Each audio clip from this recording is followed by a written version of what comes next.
Bismillah. Assalamu alaikum jami'an. I'd like to welcome you all to our Cushing disease webinar on behalf of the Board of Directors of Gulf Association of Endocrinology and Diabetes. On behalf of the webinar committee, good evening everyone who's in the region, and for those who are watching us from outside the region, good morning and good afternoon. I'm very pleased today to moderate this webinar. This is a 2 hours webinar. Before I tell you the details about the program today, I have an important announcement about the Gulf Association of Endocrinology and Diabetes. Our website is live now.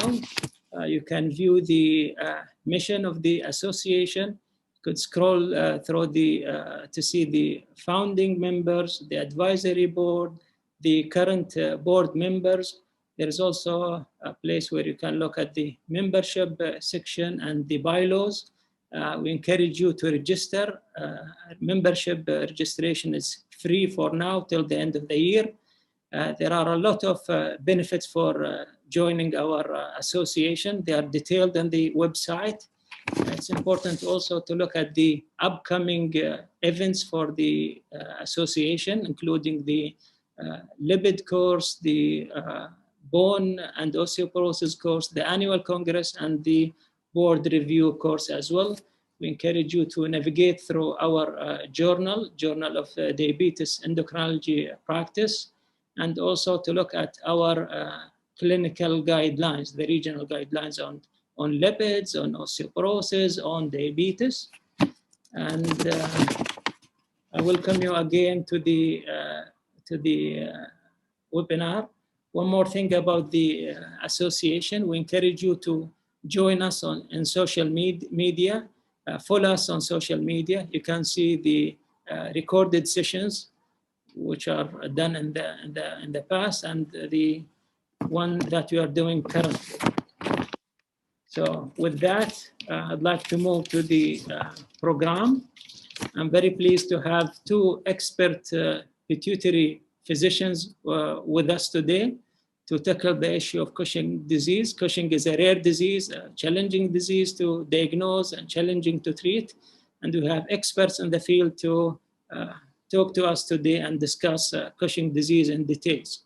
So the webinar is a 2-hour period. The first half will discuss the diagnosis and treatment part, and then the second half will have cases presented by our colleagues from Saudi Arabia, Dr. Sultan, and Dr. Heba from Kuwait. And then in the last 30 minutes, we'll have Q&A. So moving to the first topic, fears and pitfalls on Cushing disease, will be presented by Prof. Niki Karavitaki. She is a senior clinical lecturer at the Institute of Metabolism Systems Research at the University of Birmingham and honorary consultant endocrinologist at the Queen's Elizabeth Hospital in Birmingham, UK. Her clinical and research interest focuses on hypothalamic pituitary disorders. She is co-lead of the pituitary service and the pituitary MDT at Queen Elizabeth Hospital. She has published extensively in the field, in the pituitary field, with highly cited papers. She authored many chapters in prestigious books, especially Oxford Textbook of Medicine. She is the lead of clinical academic training in endocrinology and diabetes in the University of Birmingham. She has a number of international roles in neuroendocrinology field with the Pituitary Society, with ENA, with the European Society of Endocrinology. She was the chair of the program organizing committee of the 18th Congress of ENA 2020, and she is heading the neuroendocrinology team for the upcoming Endo 2022. Dr. Niki, you can share your presentation and start the presentation. Thank you. Thank you very much, Khaled, for the kind words, and many thanks for the kind invitation. It is a great pleasure for me to be in this meeting, interact with my colleagues from the so creative, seems to be, the Gulf Association of Endocrinology and Diabetes. And I very much look forward to collaborating with you more and more in the years to come. So the topic I have been asked to cover involves pearls and pitfalls in Cushing's diagnosis. And I think everybody will agree that Cushing's diagnosis can be a severe headache for the endocrinologist. In my practice, oops, let me just change the next slide. The main pearls and pitfalls involve two areas for Cushing's: when to investigate and how to investigate. So this is what I will cover, and then we will discuss two cases we had in our service, and then we will end up with a couple of take-home messages. So let's go straight to the point. When to investigate? This can be a real problem. We all know from the first years of our medical school the typical manifestations of Cushing's, the typical manifestations of cortisol excess. And indeed, we have many cases in which we have the classical clinical phenotype of cortisol excess, and we have no dilemmas. We have no dilemmas as to whether we should investigate for Cushing's. However, there are other cases in which the clinical picture is not so loud, and this creates dilemmas. So in this slide, you can see the prevalence of the various manifestations for Cushing's, and at the same time, when available, the prevalence of the same manifestations in the general population. And as you can see, weight gain or being overweight or obese is in a significant number of the general population. The same applies for hypertension or abnormalities in the glucose metabolism or abnormalities in the lipid metabolism. On the other hand, the Cushing's is rare. The prevalence is 4 to 6 cases per 100,000 people, and the annual incidence is 1 to 2 cases per million. Therefore, the pretest probability is low. But yes, the pretest probability is low, but we know nowadays that even now, the mean diagnostic delay can be up to 4 years. And in a beautiful study, it was shown that until we end up with a diagnosis, a mean number of around 5 physicians is consulted. And look at this range from 1 to 30. 30 is excessive. And not only that, but delays in the diagnosis and delays in the successful management of these patients can have a negative impact on the long-term prognosis. So yes, low pretest probability, but delays can be detrimental for the outcome of our patient. So the American Endocrine Society published a while ago the guidelines on the diagnosis of Cushing's, and according to these guidelines, features that best discriminate Cushing syndrome, but most of them do not have a high sensitivity, include easy bruising, facial plethora, proximal myopathy or proximal muscle weakness, presence of striae, and in children, weight gain with, at the same time, decreasing growth velocity. Other features that are seen in the general population and are common but less discriminatory include a wide range of manifestations, such as weight gain or fatigue or depression or obesity or peripheral edema or insomnia, and so on and so on. And overlapping conditions include hypertension, some examples, vertebral osteoporosis, polycystic ovarian syndrome, diabetes, hypokalemia. What is important to know, though, for these overlapping conditions, and particularly we are focusing now on hypertension, vertebral osteoporosis, and diabetes. So if we have this and the onset of this condition is at a young age, then the probability that we could be dealing with Cushing's is higher, and we need to take this into account. So as a summary, who should be tested? the American Endocrine Society, and I think most of us follow this guidance, suggests that first of all, we need to take a thorough drug history because we need to exclude exogenous glucocorticoid exposure, which could lead to Cushing's phenotype. And after we do that, we proceed to biochemical testing. And biochemical testing should be for the following groups.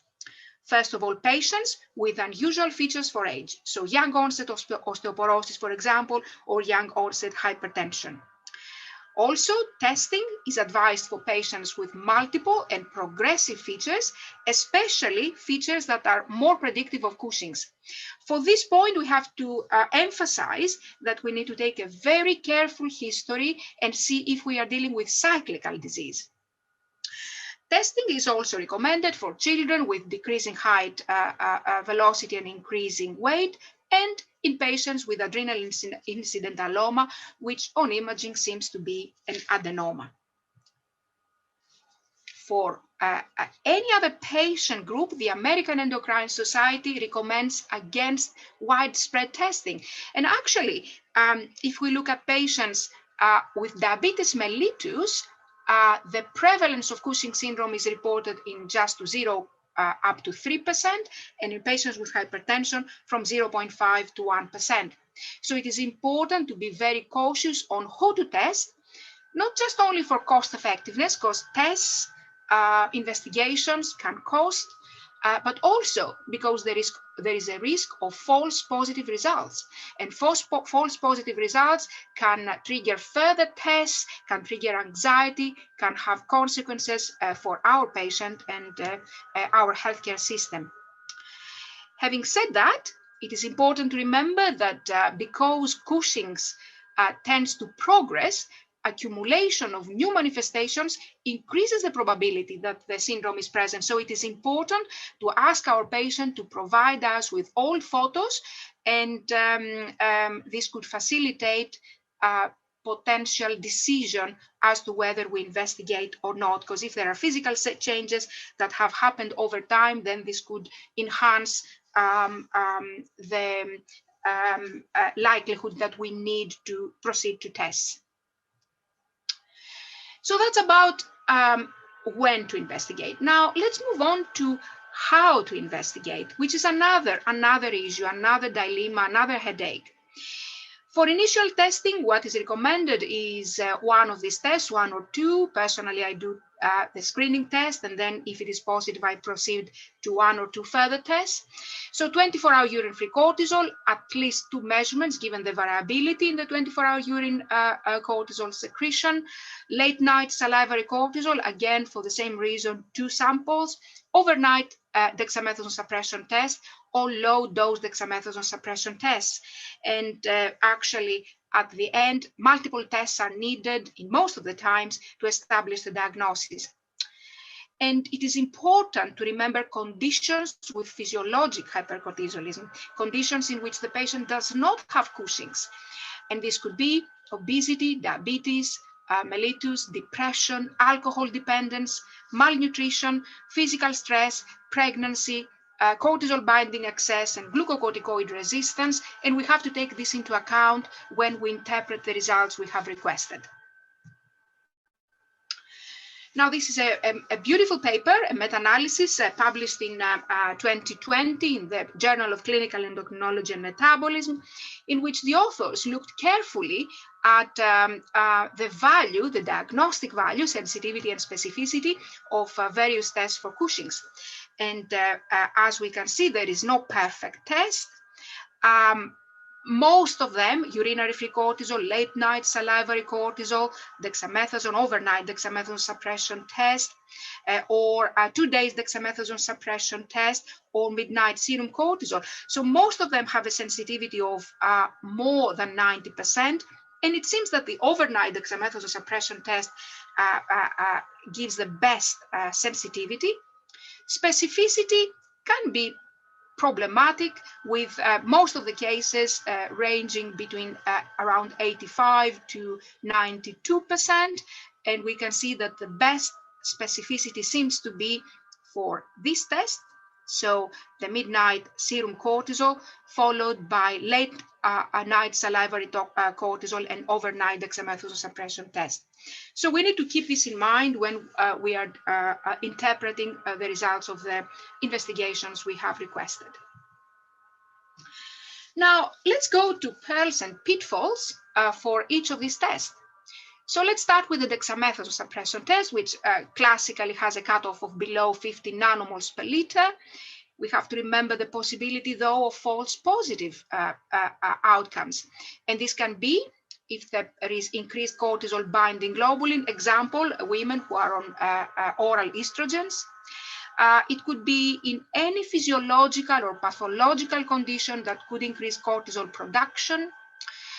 False positive can be seen if our patient takes medications which accelerate the dexamethasone metabolism, like antiepileptics, like rifampicin, some examples, or if we have malabsorption of dexamethasone. False negative can be seen in renal failure and liver failure. So in order to avoid issues in interpreting this test, what has been introduced, and we routinely use this at the Queen Elizabeth Hospital, is measurement of dexamethasone levels. And there are specific cutoffs that each lab provides. And this can give us an idea as to whether the levels of the dexamethasone were appropriate for us to interpret the test as valid. And then, of course, we look at the cortisol values. How about the 20 urine-free cortisol? This is an index of circulating free cortisol. So it's not affected by the cortisol binding globulin. At least 2 in my practice. I do definitely 2 for sure. And what are the false positive and false negative cases? We have to make sure that the patient does not have high fluid intake, for example, more than 5 liters per day. This can give false positive results. And I tend to emphasize this to my patients because quite often we request for 24-hour urine-free cortisol, so 24-hour urine collection, and the patients feel obliged to drink more and more fluids so that they give a good collection. But this is so wrong. False positive results can be also in any physiological or pathological condition that increases cortisol production and with some medications. False negative is if there is incomplete collection. So we have to look at the volume of the urine, at the creatinine as well. Renal impairment, we can see it in cyclical or mild Cushing. So in such cases, the 24-hour urine-free cortisol can be normal.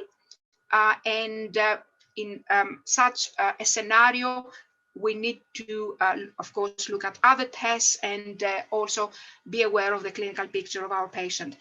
Now, the newer techniques like the HPLC and the mass spec, in these techniques, the upper limits of normal are much lower than with the ones using antibody-based assays. So we have to keep this in mind. How about late night salivary cortisol? Again, this is another index of free cortisol. We can request at least 2. In my practice, again, I go for 2 or 3 sometimes if I have doubts. And false positive can be seen if there is stress immediately before the collection or in any pathological condition, again, increasing the cortisol production. Tobacco, licorice, shift workers can have false positive results. But it is a very easily performed, as you can imagine, test, non-invasive. The sample is stable at room temperature. So it is a very, very convenient test to use for investigating Cushing's. So having this in mind, this is a table which gives us a clue on the recommended methods for investigating specific patient groups. So for patients with renal impairment, better go with low-dose dexamethasone suppression test or salivary cortisol. False negative results will be with 24-hour urine-free cortisol, so better to avoid it. However, in such a case, if we end up with patients with high 24-hour urine-free cortisol, this is more convincing for Cushing's. In women who are on oral estrogens, so oral contraception, we would go with 24-hour urine-free cortisol. We wouldn't do a low-dose dexamethasone suppression test because this could give false positive results. In such cases, we have to stop the estrogen drug for 6 weeks. In smokers, we would go for 24-hour urine-free cortisol or low-dose dexamethasone suppression test. We would avoid salivary cortisol. If we have mild or cyclical Cushing's, it is better to do repeated measurements of the 24-hour urine-free cortisol and or salivary. In adrenal Cushing's, it is generally thought that the 24-hour urine-free cortisol can give false negative results. So better go with low-dose dexamethasone suppression test or salivary cortisol. In the rare scenarios of pregnancy, recommended method is urinary free cortisol, because we need to look at the free cortisol, and obviously false results would be with the low-dose dexamethasone suppression test. And in patients with epilepsy, avoid the low-dose dexamethasone suppression test, and ideally use the 24-hour urine-free cortisol or salivary cortisol. See, so this is, I think, a nice comprehensive table which gives us guidance on what to do in specific circumstances. Now, it is important to remember when to reinvestigate, when to reevaluate. And the advice is in individuals who have normal test results, but the signs and symptoms progress. So we need to repeat the test, usually in 6 months. Also in individuals who have normal results, if we have suspicion of cyclical Cushing. So we don't give up in these cases. And we could reevaluate in individuals with discordant results, particularly if there is high pretest probability. So my algorithm is this. If there is high pretest probability, this is when I will investigate my patient. I will do biochemical screening with 1 or 2 tests. I will consider causes of false positive or false negative results. If we do have convincing results, we follow the Cushing's pathway. If we have discordant results, I would repeat the test, especially if there is high pretest probability. And if there are negative results, I will repeat if there is clinical progress or suspicion of cyclicity.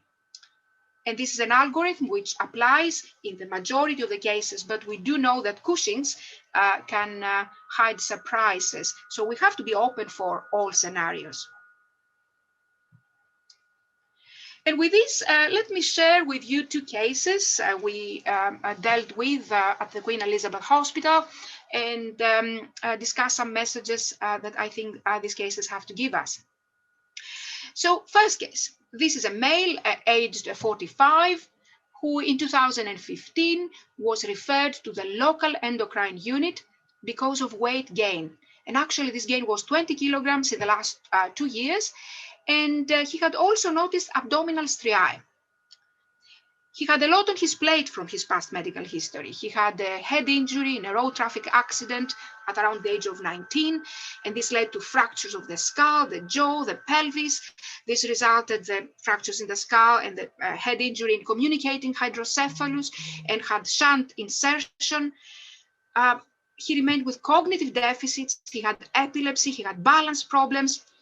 Apparently, he had hypertension, and he also had chronic hyponatremia. He was on a plethora of medications that we will see later, but I will focus on his antiepileptics, carbamazepine, valproate, and levetiracetam. Clinically, based on the letters we had, his BMI was around 32, his blood pressure 157/100, he had no bruising, no proximal muscle weakness, and according to the clinician who first evaluated him, he had brown radial striae on the abdomen. And our local colleagues did tests whilst on carbamazepine. And the low-dose dexamethasone suppression test showed cortisol at 48 hours of 1,085, starting from 905, which is quite interesting. With these values, having these values, his 24-hour urine-free cortisol was just 152, with a cutoff of below 120 with that assay.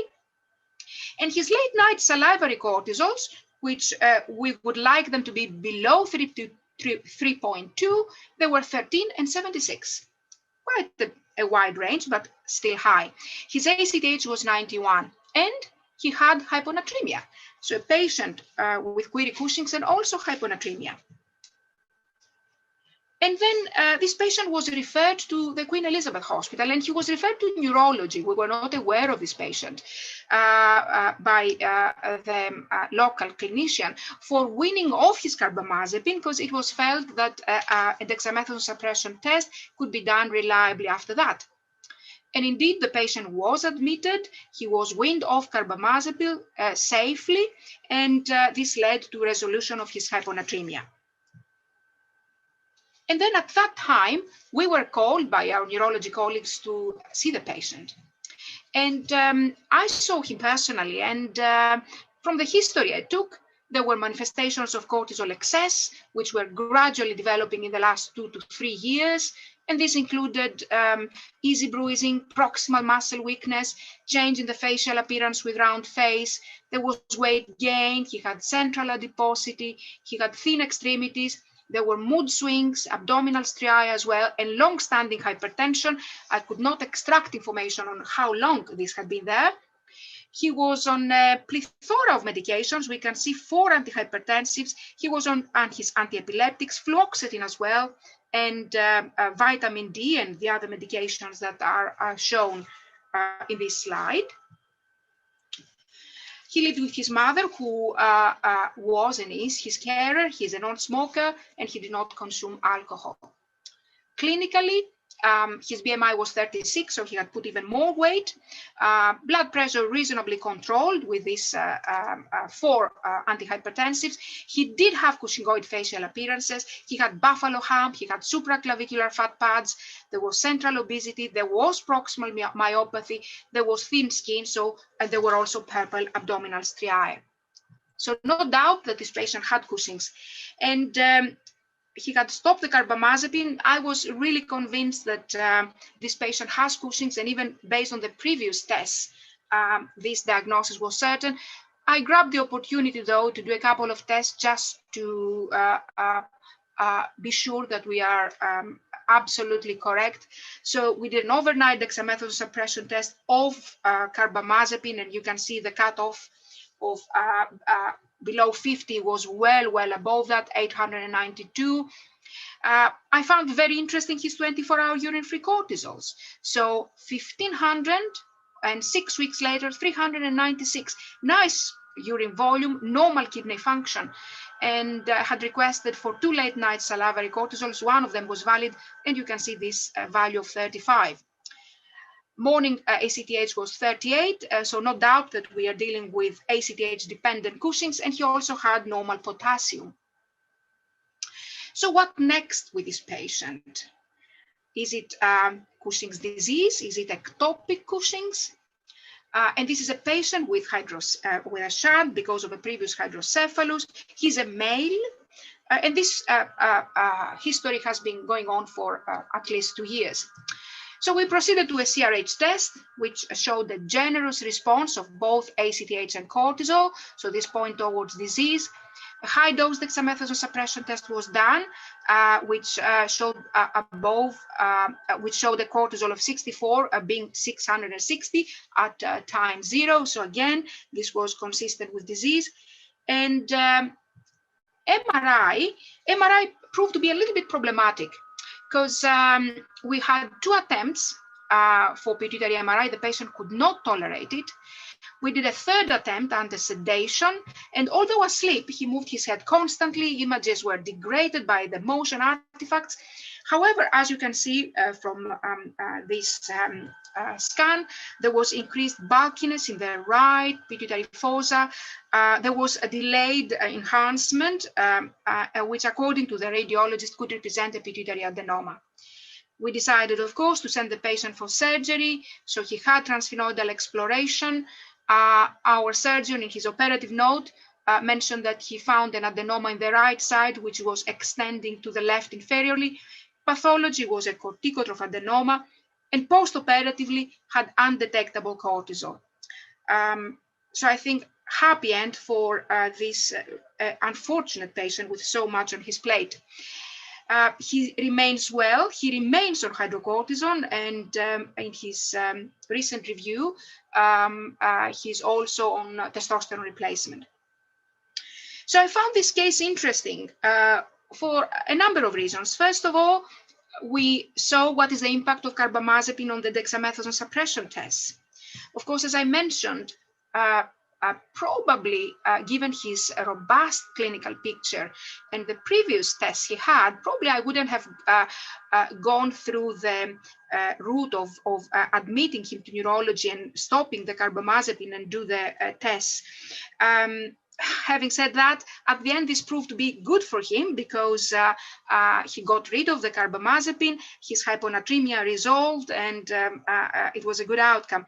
In such a case, of course, we could have also measured dexamethasone levels. I found interesting the fact that he had severe Cushing's and hyponatremia, of course, for other causes, the hyponatremia. I found interesting his fluctuating levels of 24-hour urine-free cortisol, and of course, something we always point out in Cushing's, the importance of good surgical exploration. Make sure that our surgeon does a good job and removes what seems to be the corticotroph tumor, which of course, if it is done successfully, will change completely the outcome and the perspective of this human being. So that's the first case. Let's move on to the second one. This is a lady aged 38, who happens to be an intensive care nurse. And in December 18, she was seen by a neurologist for long-standing migraines. And the neurologist requested a brain MRI. And the MRI showed this lesion in the right side of the gland, which has cystic components. So the patient was referred to the local endocrine unit. And there was investigation. Investigation started for what seemed to be an incidentally found pituitary mass. And on taking history, the patient reported weight gain of 10 kilograms with central distribution of the body fat. Despite exercise, she also reported tiredness over the last year. And at that time, it is mentioned, it was documented that she had puffy face and redness, although she has a history of rosacea as well, which could explain to some extent the redness. She reported hirsutism since her early 20s, thinning of the hair, mainly in the frontal area, but she had absolutely regular periods. She also had very mild hypertension, which we were informed it was treated at that time with Ramipril 5 milligrams daily.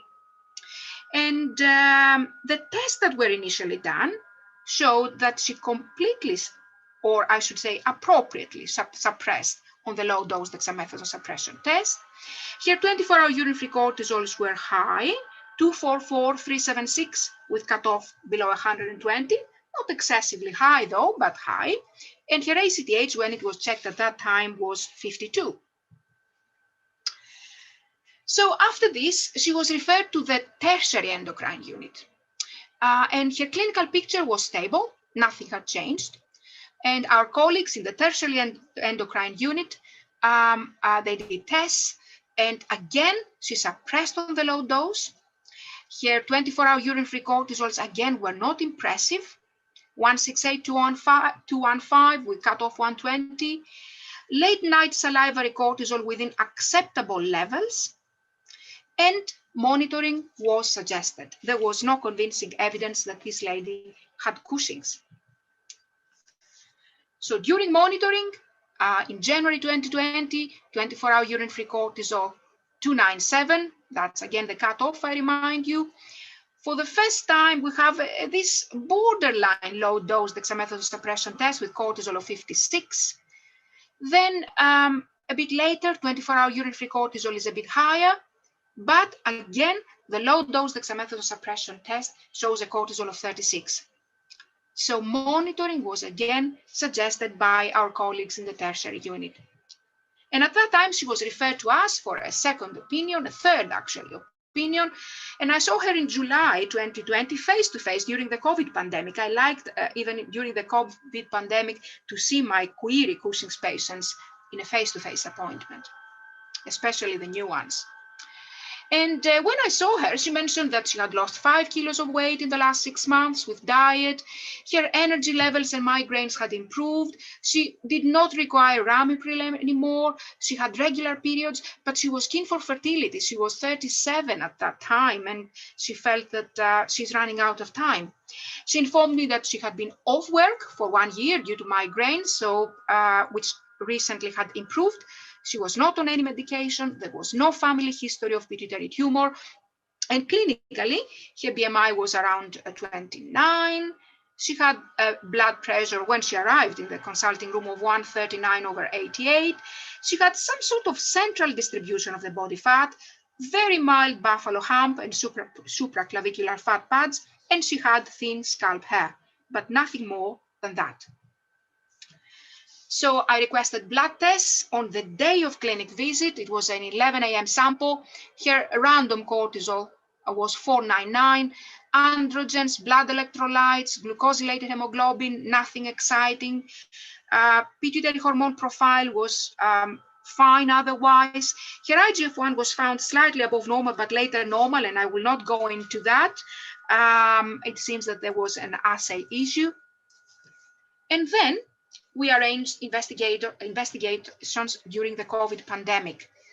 So in September 2020, again, high 24-hour urine-free cortisol. This is on one occasion. And here it was 744, quite high, with a cutoff of below 130. And some colleagues, when I was discussing this case, they even raised the option that this lady was taking hydrocortisone, and that's why this value was so high. Remember, she's an ITU nurse. And then in December 2020, we repeated the tests. This time, 24-hour urine-free cortisol, absolutely fine. Late night salivary cortisol, 1.5 and 4.4, so one was a little bit iffy. And a low dose dexamethasone suppression test, this time does not suppress, 153. I had requested even a bone mineral density to see any surrogate markers of cortisol exposure to cortisol excess. It was normal. And we remained with this patient with these equivocal results, but she was so keen on fertility. She wanted to know if she has Cushing's. If she has Cushing's, she wanted to be operated on and then proceed, hopefully, to a safer pregnancy. Repeat MRI showed more or less stable appearances, definitely no growth for this lump. And in March, she attended clinic with her partner, and she reported to me difficulty in keeping her weight stable. She had fluctuating energy levels with usually tiredness. She mentioned body and muscle pain. She mentioned insomnia, blood pressure readings of around 140/90, but regular periods, and again, keen on fertility. Clinically, she had managed to lose weight. This was her blood pressure. She had mild facial puffiness and redness. She had thin skin, central distribution of the body fat. So what are we going to do with this lady? In my practice, in such cases, I offer all options. I explain to her that I'm not sure if she has Cushing's, but I'm not sure that she doesn't have either.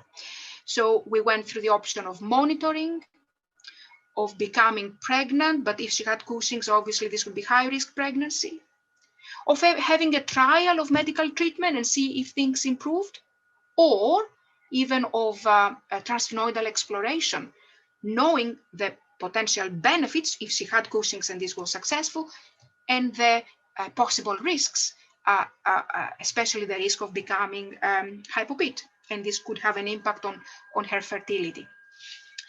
The patient took an informed decision for transsphenoidal surgery, and she had it. She had it on the 5th of May.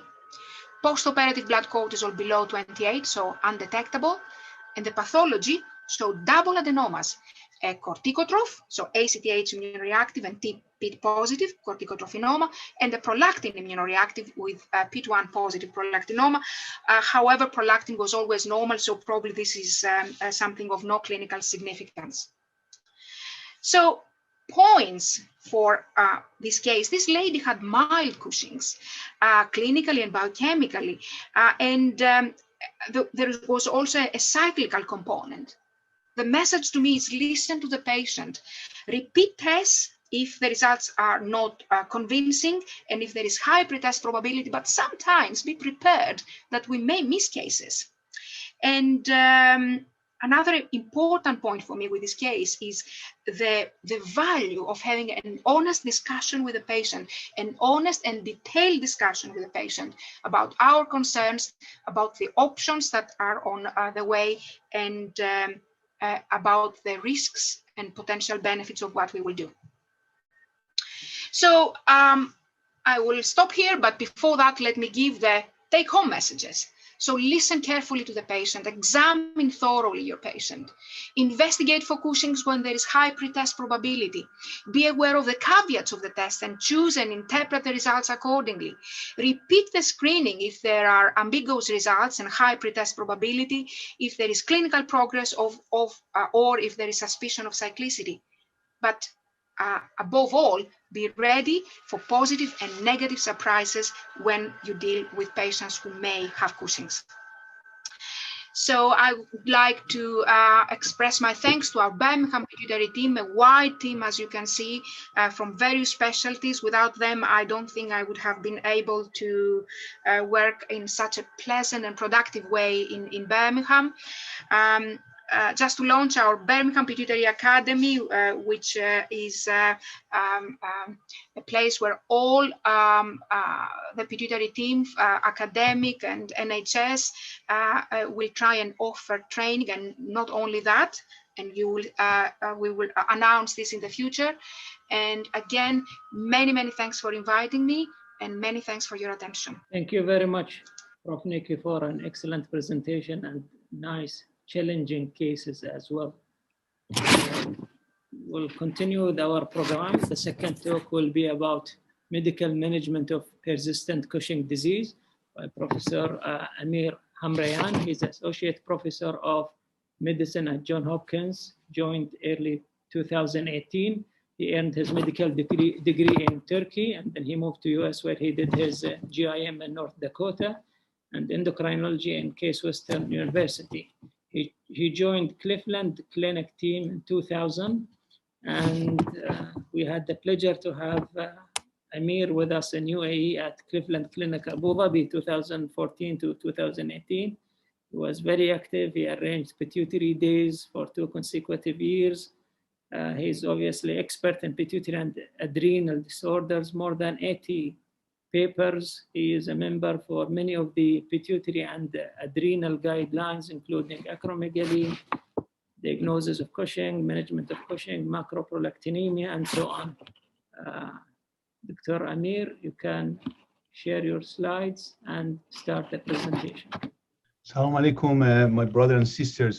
Thank you so much for the kind introduction, and I really felt like home for the time that I was at the UAE, coming back to US to be close to my grandchildren. So I hope to see my brothers and sisters soon in person. Okay, so I have about 30-minute talk to give, and I want to talk about the medical management of Cushing disease. Not an easy topic for some of us who may see less of this population. These are my disclosures. So I want to start first of all with the little algorithm about what I do when I come across a patient with Cushing disease. Surgery is the first line treatment for these patients. If the patient go to remission, of course, this patient needs to be monitored, and I'm going to show you a slide about the importance of that.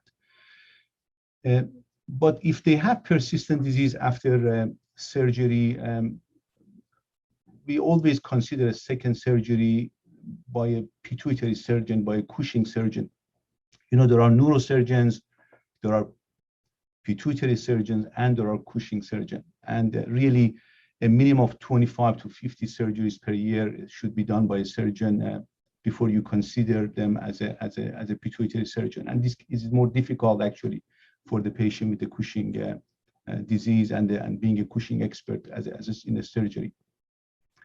So if the patient continue to have if there is no target and they have been done surgery by a pituitary surgeon, We consider medical therapy for these patients. This is what I do for most of my patients. If there is a target, we consider radiotherapy. And of course, meanwhile, while the radiotherapy is going to be effective, sometimes a couple of years, we use medical therapy. And in some cases, especially with more severe disease issues with the side effects of medication, we use bilateral adrenalectomy. I can tell you that some of my colleagues in some of the centers like Mayo Clinic, Brigham Women's Hospital in Boston, sometimes they have a more aggressive approach offering bilateral adrenalectomy to their patients. But we use it usually after we have used other modalities, but definitely we use it in some cases. And of course, if a patient is not fit for or decline surgery, and we had a situation during the COVID-19 pandemic that we use more medical therapy for them, and then we use these other options. So the figure on the left side in the United States, on average, in about up to 30% of the patient do not achieve remission after surgery. These numbers for some centers who have kind of do more of these can be only about 10-15%. So they have about remission rate of 85-90%. And it's important to know that even in the Cushing Center, University of Virginia, for example, in about 5 years, there's about a quarter of these patients who recur. So this patient needs to be followed very closely. And when you extend this number beyond the 5 years, up to 13 years, about half of these patients can have a recurrence. So it's important that this patient will be your long-term follow-up patient and you monitor them closely. Okay. So let's go to medical therapy for Cushing syndrome and talk about, again, Cushing disease specifically during this one. There are some treatments that are toward the pituitary ACTH secretion, including cabergoline and pasireotide. And I'm going to go over most of these a bit more individually and talk about there are the medication that inhibits the adrenal steroidogenesis. And I have the list of them. Ketoconazole is not available. We expect it to be available in near future, going through the FDA approval in the US. And then, of course, the cortisol receptor blocker, mifepristone, and a sister medication, which is in the clinical trials right now in the GRACE and GRADIENT in the US. And the mifepristone is approved for the treatment of Cushing syndrome, including Cushing disease, in the presence of hyperglycemia. The one with the asterisks are the ones that are FDA approved in the US. Okay, so let's just start with cabergoline. You know this medication very well. It's not a very strong medication for treatment of Cushing disease. You achieve a normalization of UFC in about a quarter of patients, up to 40%. And the studies are relatively small in patients with Cushing disease. We see something called escape in this population after a year to 5 years.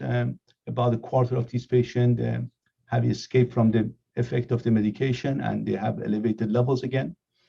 Of course, it's a safe medication. We all have used this medication, and it can be used as an alternative to methamphetamine during pregnancy for some patients with Cushing disease. And of course, the lower cost is a good thing about it. This is a patient I had with the macroadenoma, with the Cushing disease. Usually, in about a half of these patients, you may not see a very clear-cut tumor, but some of these can be large, can be aggressive. This patient had 2 surgeries before. As you can see here, there's a large cellular mass with the invasion of the right cavernous, possibly on the left side too, with the deviation of the stalk to the left side. And this patient had 2 surgeries before, had radiation therapy done. There was some shrinkage of the tumor, and the tumor came back. And we put the patient on cabergoline. In 6 months, we see a significant decrease in the tumor size, both in the coronal and sagittal views. And this patient has been stable since then for about 2 years now.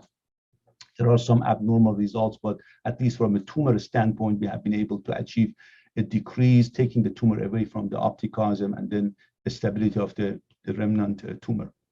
So especially for a larger tumor, it may be an attractive option too. Let's talk about the pasireotide. And here is just a little cartoon showing the effect on different somatostatin receptors. As you can see, it has more effect on the somatostatin type 1 type 3 and type 5. Here about 40% increased affinity. And this is the predominant in several studies has been shown the somatostatin receptor in some of the patients with the Cushing disease. It has about 50% affinity toward the somatostatin type 2. So that is the major one that makes it an attractive treatment for the patient with the Cushing disease. So how are the studies have shown? There have been phase 3 studies, and this drug is approved in the US for treatment of Cushing disease. You have, unfortunately, the effect is about 25 to 40% normalization of UFC. So not very potent drug. And you get a higher, this 40% with a higher dose. It comes in both sub-Q and the intramuscular injection. Probably as is the case for most medication, better efficacy in those with the milder disease, early identification of the non-responders. So within 3 months, usually you are able to see who responds. When you look at the side effect profile and you are familiar with the octreotide, lanreotide for acromegaly, it has a very similar adverse event profile, except the fact of hyperglycemia. So that can be notorious sometimes, and you need to be careful about that, because it does decrease the incretin, the GLP-1 agonist, the DPP-4 inhibitor, and metformin are some of the preferred medical therapy if the patient has hyperglycemia. You may see some of the lowest IGF-1 in this population. I see sometimes levels undetectable in this patient. Actually, they do fine. It's interesting with the undetectable IGF-1, the patient are feeling much better. But that is something also you can keep an eye on that.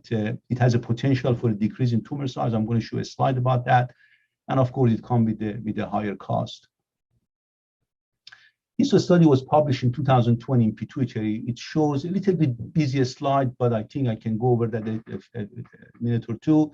Here you have the effect of the drug, 0.6 milligram and 0.9 milligram, so lower dose, higher dose. These are the follow-up month 6, the black column, and the month 12, the white column. Here is the tumor volume. Here is less than 0.2 cc and more than 0.2 cc, and that comes about this 0.2 cc, about 6 to 7 millimeter in tumor size. So here the tumors less than 6 to 7 millimeter in diameter, and here is higher one, lower dose, higher dose, and it's 6 and 12 months. And as you can see, there is a dose and time dependent. The higher dose and the longer duration of treatment is associated with a better response.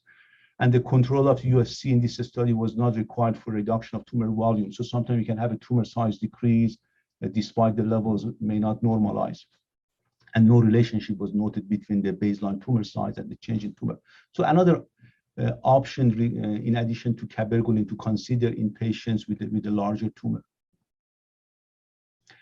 This paper was published in 2018, just showing you that the intramuscular injection had a similar efficacy with a higher dose sub-Q, was about 40% normalization of UFC in patients with the Cushing disease. What about the metyrapone? And we had this available in the UAE when I was there, and it inhibits the last step of cortisol production. It's approved in Europe, not in the US yet. And the dose ranges from 500 milligram to 5 grams per day. The normalization UFC is about 43% UFC. You know, this was a retrospective evaluation, the multiple centers. I believe it was in the UK. They look at that, and we have now the prospective study that was presented in the Endocrine Society 2021 this year. There may be some increase hirsutism, hyperandrogenism in women because of the shifting of the production, increase in DHEAS, testosterone levels population. You can have some hypertension, hypokalemia, about 5 to 10%, and maybe used during pregnancy, one of the agents that we can use. And then remember that when you use this drug or any drug that blocks the cortisol production, you need to be careful about using the mass spec assay, because you may measure some of the precursors and it can confuse you with the cortisol, both in the urine and the serum. And compared to some of the non-FDA approved drugs in the US, it has a higher cost. This was presented in Endocrine Society this year. This was showing some of the countries in Europe that were involved in this study. This was some of the demographic of the patients. There were 50 patients who were with the Cushing syndrome. Majority had Cushing disease, but not all of them. Radiotherapy was done about 10%. Pituitary surgery is about more than half of these patients. And these are some of the comorbidities that you can see: hypertension, diabetes, and osteoporosis. And the median UFC was about 3.5 times above the upper normal. Now, I'm not showing you the result slides here, but Dr. Leonard Nieman from NIH presented the data, and there was a normalization of the UFC in about 47%. So almost half of the patient had normalization UFC, similar to the retrospective study was about 43%.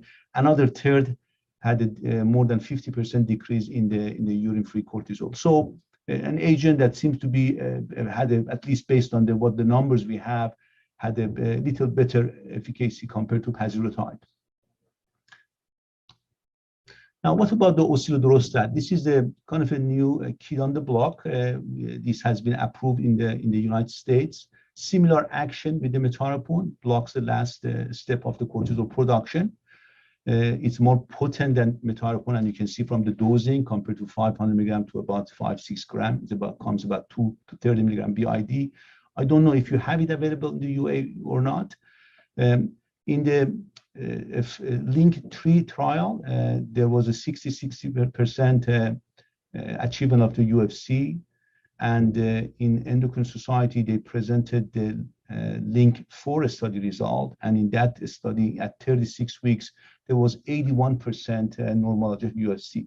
So based on the numbers that we have, and of course, you cannot compare this with some of the drugs that blocks the cortisol receptor, and you cannot use the biochemical evidence for that. But based on the numbers in the prospective study, achieving 81% based on the Endocrine Society oral presentation has been the highest number in this population of the patient. And this was only Cushing disease patient. Nausea, anemia, arthralgia, headache were some of the adverse events. About in the LINK-3 study, about 3/4 of the women had at least one level of testosterone above the upper limit of normal. Although these seem to be mild in nature, and the investigators reported that they were not significantly problematic. But in some women for whom the issue of the hirsutism, acne can be important, that's something to consider when you want to choose the drugs. For example, and of course, it comes at a much higher cost. This was the LINK-3 study, and as you can see, there was a screening phase, and then there was a dose titration, and those who achieved the normal UFC, they were randomized to placebo or the drug, and those who were not normalized, they were in an open label study, and then they followed them in a study extension. You can see the baseline and the week 24, and there is a significant decrease in the result in majority of the patient. There was a few patients that had an increase in the level, but majority decrease. And as I mentioned, in this study was 66% normal UFC, and the LINK-4 study, which was present in Endocrine Society 2021, 81% achieved the UFC normalization. And here you have the adverse events with the placebo in the placebo group and in the drug group at that phase. What about the ketoconazole? At least when I was at UAE, we had problem getting this medication because of some of the fear toxicities, including liver function abnormality. I don't know whether it's available right now or not. It inhibits the cortisol secretion at affected estrogenicity at multiple levels, including the last step of the cortisol production. And because of its effect on the 17-20 desmolase, it also has the tendency to decrease the androgen, especially can be attractive option in some women with the excess hair, and can be problematic in some men that can have some low testosterone hypogonadism. These are mostly retrospective studies, smaller studies. These are that UFC on average about 50% normalization of the UFC. The stomach acidity important in these patients, so they should not take PPI. We tell them to take it with some orange juice, for example. And the most effects are the adverse events are GI related. You can have a patient with a normal liver function test this week, and in 2 weeks the ALT can be 500 or 700. So these are very important. These happen usually in the first month. almost always in the first 6 months. So that means very important they get a weekly LFT at least initially in the first month, and then monthly after that for the first 6 months. And majority of these, when you follow them and you catch it, are reversible. The problem comes when somebody go on this medication and then the physician may forget about it. So that's something to keep in mind. The drug interactions are important. The QT prolongation, so we need to get it on EKGs in intervals, and it has a lower cost compared to some of the FDA-approved drugs. What about the new drug which is going to be coming out, and the studies have been done, and we're waiting for to see whether they get approval or not. It also has a similar action. I have had the structure here. It's an anatomy of the ketoconazole, so kind of a mirror image of the ketoconazole, and it affects the estrogenesis at multiple levels, the adrenal gland.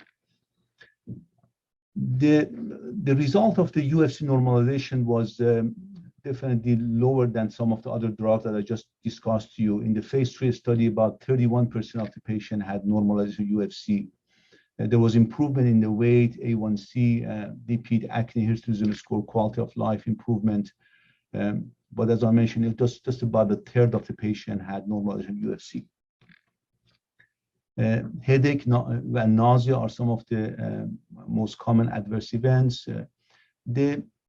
So one of the things about this drug was that whether we can avoid some of the toxicity with the ketoconazole with this drug, and it does not seem to be the case actually. And when they look at the ALT elevation, there was about in 11% of the patient, there was more than threefold. They were all reversible, but again, it's important to when to catch it.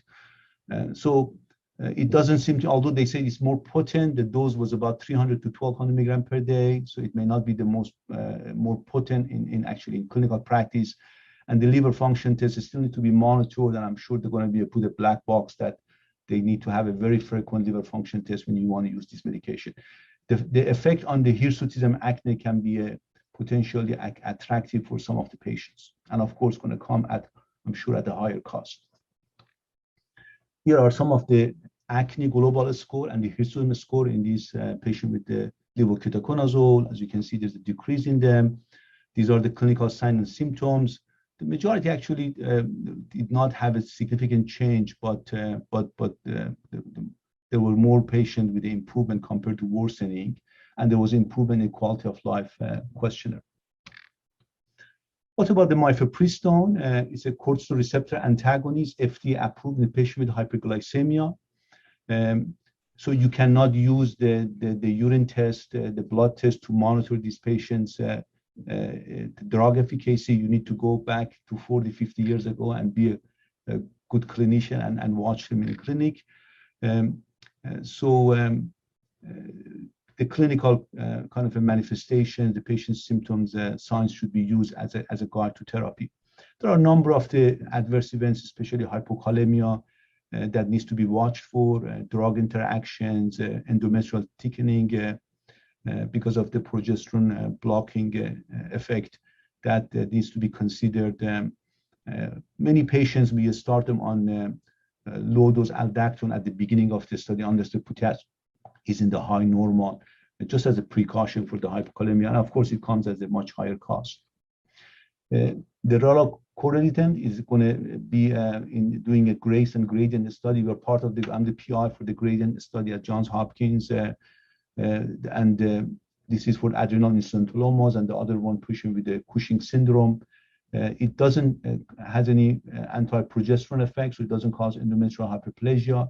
The ACTH, and we don't know exactly why that's the case, despite blocking the cortisol does not rise, so they do not have hypokalemia. So this drug has some potential benefit compared to the mifepristone, and if it becomes available. Just want to say a few words about the combination therapy. Just need to keep in mind that it is something you may consider in patients with more severe hypercortisolism. This paper was published in New England Journal of Medicine in 2010. You had the patient on pasireotide, and then by day 28, if they were not controlled, they add the cabergoline. And by day 60, if they were not controlled, they add the ketoconazole, and about 88% of the patient had normalization of the small population. I mean, it's interesting, you can publish a paper in the New England Journal of Medicine by 17 patients, but 15 out of 17, they normalize the UFC after, these are the days, 80 days. So the combination therapy can be used in patients with severe hypercortisolism. Now, putting all of these together, where we stand here, so I like to divide my management to FDA approved and non-FDA approved. And here you have the etomidate and mitotane, and then cabergoline, ketoconazole, and metarapone. In metarapone, I believe it is approved in the Europe. I'm talking about the US here. You may be surprised, but the mitotane has been used for patients with Cushing disease in the Europe. That's rarely used for that reason in the United States. There is numbers are also doesn't look bad, 60 to 70% normalization UFC, but it's a notorious drug, as you know. We use it for ACC frequently, and it has lots of adverse events and needs close monitoring. And for FDA approved, the patient has hyperglycemia, they can be candidate for mifepristone, and then if they have Cushing disease, pasireotide may be used. And of course, osilodurasib is a new drug, which is also can be used only in Cushing disease patient. That is the population they studied at. Some of the points about these important special circumstances. So if I have a patient with severe Cushing, especially with ectopic one, when they have urine-free cortisol in thousands, 50,000, 40,000 UFC microgram per day, I can use etomidate for parenteral use in the hospital. You can bring the cortisol down very quickly to the normal and then have a bilateral adrenalectomy done or do more definite therapies. Metarapone, cabergoline during pregnancy, pasireotide, cabergoline in patient with large tumors may be definitely attractive options. Ketoconazole in women with a high acne hirsutism score. Combination therapies in patients with severe hypercortisolism. Cabergoline, ketoconazole when the cost is an issue as a first-line agent because some of these new drugs are very expensive. And of course, temozolomide in patients with the aggressive or metastatic disease. I think from my talk, I have another 3 minutes to go, and I have another couple of slides only. I just want to show you that this study was a Swedish study, 500 patients, and the Cushing disease, and you have the groups in the 3 years before diagnosis, from diagnosis to the 1 year after remission and in remission. And you have some of the comorbidities associated with the Cushing disease. The interesting is that even patients who are after remission, long-term remission, they continue to have, this is the standard incidence ratio, so the number of the observed compared to number in the general population. While even in remission, they continue to have elevated stroke, DVT, or sepsis issues. So that indicates that we need to be aggressive with these people and really control them from looking at them from blood pressure, diabetes, everything that we can. So that is important to keep in mind. Even in remission, they are not out of the wood. This was interesting. Dr. Korbonis was the PI for this study. I mean, the senior author for this study. And they look at the metformin on metabolic complication and inflammation in patients with Cushing with the systemic glucocorticoid. So these are not endogenous Cushing. These are the patients who were on glucocorticoid therapy, high dose, for at least 12 weeks. And they randomized them to the metformin 850 and then gradually tapering the dose to 850 milligram, 850 milligram 3 times a day for 12 weeks. And although the primary endpoint, which was looking at the visceral to subcutaneous fat ratio, was not different, but they found a number of other things that improved, including the markers for carbohydrate, lipid, liver, and bone metabolism. There was improvement in carotid intima, medial thickness, inflammatory parameters. So metformin can be considered, although this from the exogenous kind of a glucotherapy, but I think you can maybe infer that to the endogenous hypercortisolism too, and have a low threshold to using metformin in your patients. This is my last slide. We will have our annual Adrenal conference on September 24th. It's going to be day long, and the registrant will be able to see the slides and all the presentation. We have speakers from UK, from MD Anderson Cancer Center, University of Michigan, And as I mentioned, if the people register, you can see the slides, all the speakers for about a month after the event. And I think we have a very small fee for the fellows, so you may pass it to your fellows. And I would like to stop here, and again, looking forward to the case discussion. Thank you very much, Amir, for a review of the medical therapy and Cushing disease. And we'll now move to the second part of the program, which will be regional cases, and we'll discuss cases. So just before we move there, I'm pleased to announce that the number of attendees increased to 921 as we speak. So we encourage all those who have questions to submit the question in the Q&A area, and we will answer the questions later on. So we'll start with the first presentation by Dr. Sultan Al-Harbi. He's an internal medicine consultant, also consultant of diabetes and endocrine at the Endocrine Center at King Saud Hospital, Al Qasim, Saudi Arabia. Dr. Sultan, you can share your presentation. So what we are going to do, Dr. Sultan is going to present the case, and then he has a question. We will get one of the panelists to comment on the response of the audience. And then after the presentation ends, then we'll have, again, comments from the two panelists. Dr. Sultan, you can start. Thank you, Dr. Khaled, for having me for this lovely event.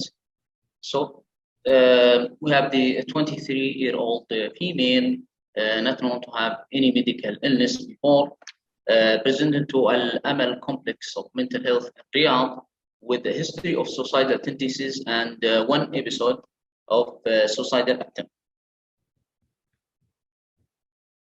She reported history of low mood, having disturbed sleep, loss of interest, a persistent feeling of sadness for 4 months, as well as weight gain, facial swelling, hirsutism, irregular menstrual cycle with amenorrhea for 3 months.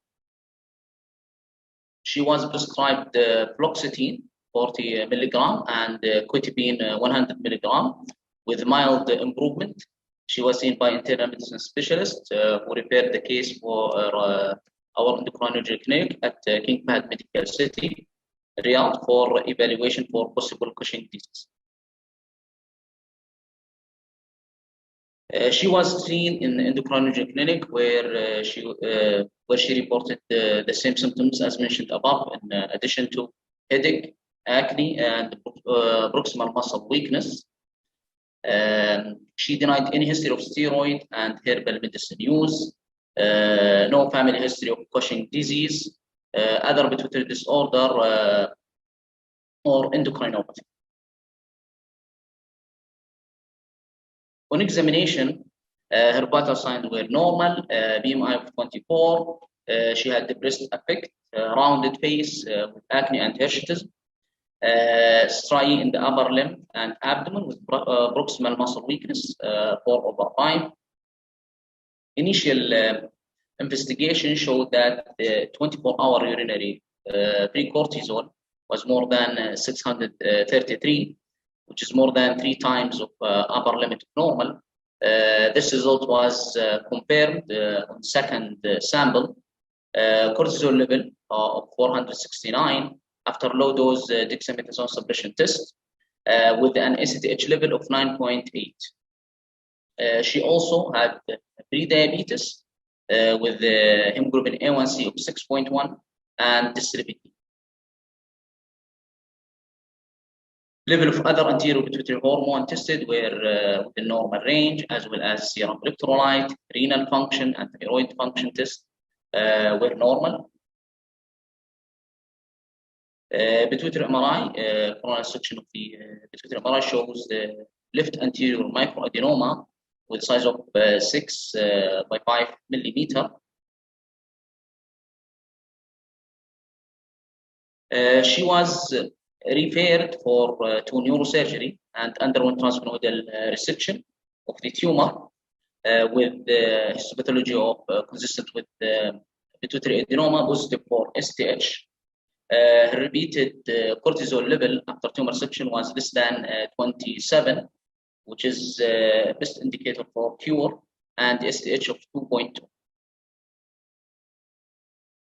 This is the pituitary MRI after the surgery, which shows the complete resection of the microadenoma without restriction. So she was started on hydrocortisone until recovery of her hypothalamic adrenal axis, documented by normal morning cortisol 3 months after surgery. This is the post-surgery lab, 3 months surgery. Morning cortisol was 330, STH was 3.6, 24-hour urine cortisol was 99, with the A1C 12 months after post-surgery was 5.3 from 6.1.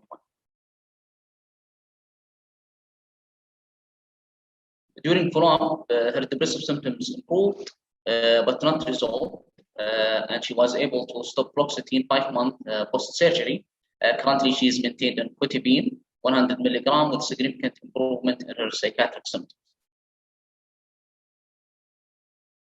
Also, she is in remission from Cushing disease based on the normal level of repeated 24-hour urinary free cortisol, as well as the overall improvement in her metabolic profile. So the question here, what's the most common neuropsychiatric manifestation of Cushing syndrome?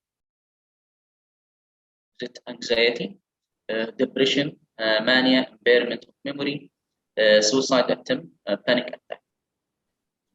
So we'll kindly the audience to answer, and we have 40 seconds for them to select the best answer. So the questions were all done by Sultan. Nobody of us knew about the case and detail. So let's see. Okay, so we have 3/4 of the audience, they selected depression as the most common neuropsychiatric manifestation of Cushing syndrome. Amir, if you want to comment in general about the psychiatric manifestations. It sounds like the audience is more knowledgeable than I am. So, I mean, I don't remember I have tried to be careful about the different percentage that in the Cushing syndrome. But I can tell you that I agree, depression is very common, anxiety. We also see an issue with the brain fogginess and impairment of the memory. These are all of the things that I asked during my interview with the patient, definitely specific of that. I would say the panic attacks, suicide attempts, mania would be lower in the list. But depression, anxiety, memory impairment, and the brain fogginess. I just had a few comments I was going to make. Can I do them, or shall I wait for Dr. Karavitaki? I think we'll do the comments after the presentation. Let's get Sultan finish his slides, and then we'll open the floor for comments from both of you. So I bring some slides from our case report titled Cushing disease with isolated suicidal attempt. The mechanism of neuropsychiatric symptoms in Cushing syndrome is not fully understood, but there is multiple proposed theory have been reported. Increased in stress response to lead to change in behavioral changes. Prolonged exposure of cortisol lead to decreased brain volume, especially in the hippocampus, reduced dendritic mass, decreased glial development, transcellular shift of water, and synaptic loss. Also, excessive glucocorticoid level lead to inhibition of neurogenesis and promoting neural tendency to toxic insult. In this case, the patient presented with severe depression with suicidal attempt. She had significant improvement in her symptoms with reduction of antidepressant medication, but her depression persisted despite remission of Cushing disease. In general, psychiatric and neurocognitive disorders secondary to Cushing syndrome improve after normalization of cortisol secretion, but some studies show that these disorders can partially improve, persist, or exacerbate even long term after resolution of hypercortisolism. So this may be due to persistent hypercortisolism, creating toxic brain effect that occur during active disease. Thank you very much, Sultan. And we'll get now comments from first Niki and then Amir. And Niki, I want you specifically to try to answer the question, would you go directly with surgery or you will do inferior petrosal sinus sampling, especially the size of the tumor is at the cutoff, that's debatable. Well, with this patient, I think we are in a sort of hurry. She has neuropsychiatric manifestations. So we have to be quick in her management. I could have done an IPSS. Another option would be to treat her medically for a long time to stabilize her and then reevaluate the situation. But I think that now we are in a hurry to manage this patient. I mean, to relieve her from the cortisol excess. Okay, well, Amir, any comments on the case? Again, we cannot hear you, Amir, please unmute. I think I agree with Niki that, you know, you can go either way, but I would say I could see a very discrete, clear cut lesion here. And if I'm not seeing anything, significant hypokalemia or ACTH level being unusual, we can go after this without doing IPSS. But you can go either way. We published on a 6 millimeter being a reasonable cutoff in patient Cushing disease. I just want to mention, Dr. Al-Harbi, that was a very great case. You mentioned that the patient had a low cortisol and ACTH after surgery, and the patient was cured. I just want to be careful about when we're using cured is a little bit tricky, because when it becomes Cushing, and I showed the slide that, you know, you can have 25% recurrence at 5 years, and then up to 50% when you go up to 13 years beyond the 5 years. So I would just maybe it's better to, I always tell my patient that you may go to the remission rather than being cured. That was only my comment. And then I don't know if you have the option of measuring dexamethasone during the 1 milligram dexapration test. We have found it very helpful. I heard it's not available in the Europe, but we do it almost routinely in the patient in the US. Amir, if I ask you on the same thing about dexamethasone, would you first do the test, and if it is suppressible, then you skip the dexamethasone level? If it failed, you will do the test again with dexa level? I think that's probably too much hassle for everyday practice. So it has become a routine that whenever we send the cortisol after dexamethasone, we measure the both together. But I mean, if you want to be very cost effective, you can do that. Yes. Okay.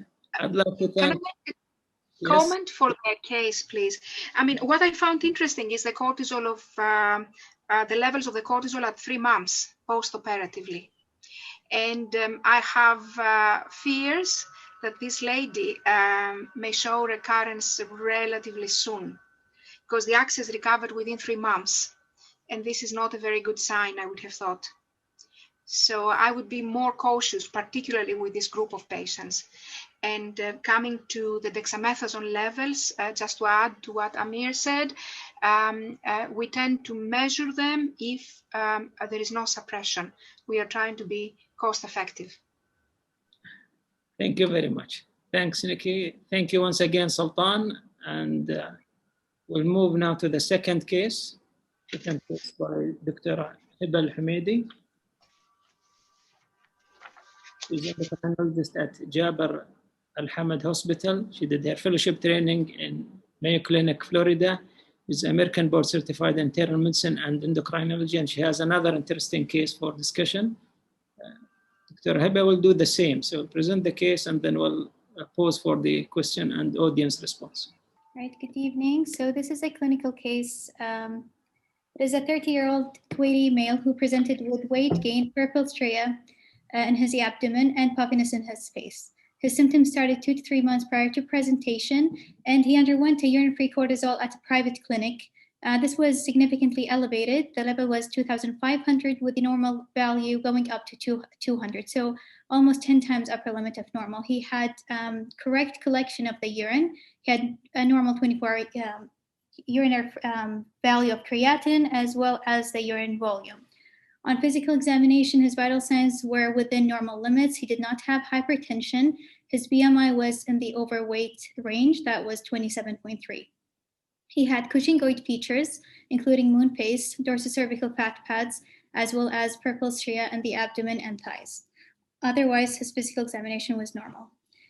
We did a 1 milligram dexamethasone suppression test with the morning cortisol that was not suppressed. It was 445 nanomoles per liter. We unfortunately do not have the dexamethasone level done in our labs. His ACTH was elevated, was 4.8 picomoles per liter. He had normal CBC, as well as normal renal profile with normal fasting glucose and normal potassium. His TSH and free T4 were normal. So what is the next or the best next step in managing this patient? So back to the audience, please select the best answer here. Yeah, 40 seconds. And then this time we'll take the comments from Niki on this question. So majority will go for pituitary MRI and non-invasive dynamic testing. Then the second option was non-invasive dynamic testing, high-dose dexamethasone suppression test, and CRH. Other options were less frequent. Niki, do you want to comment on this, please? Very challenging case so far. I don't know how it will evolve, but we are dealing with a young man, male, who has a very quick picture, clinical picture, and severe biochemistry. I hear the cortisol levels of 1,000 or more than that. It seems that the ACTH is obviously at level suggesting, if there is Cushing's, ACTH-dependent Cushing's. In such a case, what I would do is I would be convinced, first of all, that this man has Cushing's. Sometimes we have to be quick and we don't follow the orthodox route. I would do a pituitary MRI. I would do imaging of his chest, abdo, pelvis. And as a further process, if I'm not happy if these results are not informative, I would consider IPSS and I would be in a hurry to treat him. He's exposed to very high cortisol levels and his life may even be under risk. Thank you, Niki. Heba, you can proceed, and then we'll take the comments again from the two panelists later on. Okay, so as Dr. Niki said, the question was, what's the source of the ACTH production? So just by looking at the epidemiology, most of the cases of ACTH-dependent Cushing's are because of Cushing's disease. That makes up 70% of cases. Ectopic ACTH production can be seen in 10% of ACTH-dependent Cushing's. And then very rarely we can have tumors that produce CRH. The rest are unidentified primary tumors. So by looking at the clinical pictures, some of the features can help us decide if this is Cushing's disease or ectopic ACTH syndrome. For example, Cushing's disease is usually seen in women, and these patients usually have more gradual onset and the disease progress over several years. Whereas classical teaching says that ectopic ACTH syndrome is of a sudden onset and the duration is usually less than 2 years. There's no sex predilection in ectopic ACTH syndrome. Hypokalemia is a sign of severe hypercortisolemia, so it's mostly seen in ectopic ACTH syndrome. However, it can still be seen in less than 10% of Cushing's disease. Random serum cortisol, urine-free cortisol, and ACTH are all significantly higher in ectopic ACTH syndrome. So by looking at this table, our patient could have ectopic ACTH syndrome because he was a male. He had more severe symptoms as well as more or higher levels of the cortisol and urine-free cortisol. This is a study that was published in JCM in 2003, and they looked at the characteristics in men versus women with established or confirmed Cushing's disease. So they saw that men with Cushing's disease had more florid symptoms and more severe presentation. So when they looked at the signs and symptoms, most of the severe symptoms were seen more commonly in men. So the ones that had statistically significant p-value were purple stria, muscle atrophy, osteoporosis, as well as kidney stones. The mean age of presentation in that study was 30 years in men and was 37 in women. And when they looked at the urine-free cortisol, plasma ACTH, and plasma cortisol, the UFC and the plasma ACTH were higher in men compared to women with a statistically significant p-value. So from this, initially when we saw the patient, we thought it was ectopic ACTH production. However, according to this study, our patient could still have Cushing's disease. So he did have more severe symptoms, more rapid presentation, but because he's a male, he still can have Cushing's disease. This is an algorithm that was recommended by a study published at the Journal of Endocrine and Metabolism in 2018. So initially, they recommend doing CRH and the dexamethasone suppression test. In this specific study, they said there was no difference in the low versus high dexamethasone suppression test. But if both tests were suggestive of Cushing's disease, the next step was to do pituitary MRI. If the MRI showed a lesion that's 6 millimeters or higher, then you have confirmed Cushing's disease and you don't need to do IPSS. Whereas if the pituitary MRI showed no tumor or tumor less than 6 millimeters, or if you have discordant or negative dexamethasone suppression test or CRH, then the recommendation is to do inferior petrosal sinus sampling. So why is pituitary MRI not the gold standard, or why can't we only depend on the pituitary MRI? So up to 60% of patients with Cushing's disease can have a pituitary tumor that's not detected on the MRI. Whereas incidental pituitary lesions less than 6 millimeters in size can be seen in 10% of healthy individuals. However, if you do have a mass that's 6 millimeters or more, that's most likely the source of your ACTH production. When you look at the non-invasive dynamic testing, the 8 milligram dex suppression test has a wide sensitivity and specificity. The cutoff that's usually recommended is 50% suppression of the cortisol, whereas the CRH, the cutoff depends on what type of CRH you're using, the ovine versus the human CRH. But they claim that the specificity of the CRH stimulation test can reach to up to 100%. However, you should also remember that some forms of pulmonary carcinoid do respond to the dexamethasone suppression and the CRH. So if you have a positive CRH or dexamethasone, rarely you can have a pulmonary carcinoid, and you should always think about that possibility. This is a study that was published in European Journal of Endocrinology, and they looked at 78 confirmed Cushing's disease and 18 confirmed ectopic ACTH syndrome. And when they combined both tests, and both tests gave you a positive result, you had 100% positive predictive value. Whereas if you have mixed responses or negative results on both tests, you still could have Cushing's disease. So the positive predictive value of combining the tests is 100%, but the negative predictive value of combining the two tests is much lower than that. This is a study that was done in Brazil, and they looked at a confirmed Cushing syndrome. They looked at how accurate the tests are.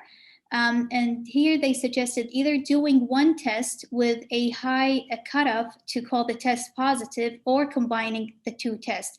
And if you look at the stimulation test, if you have ACTH stimulation more than 50%, which is not the classic. The classic is increase of 35%.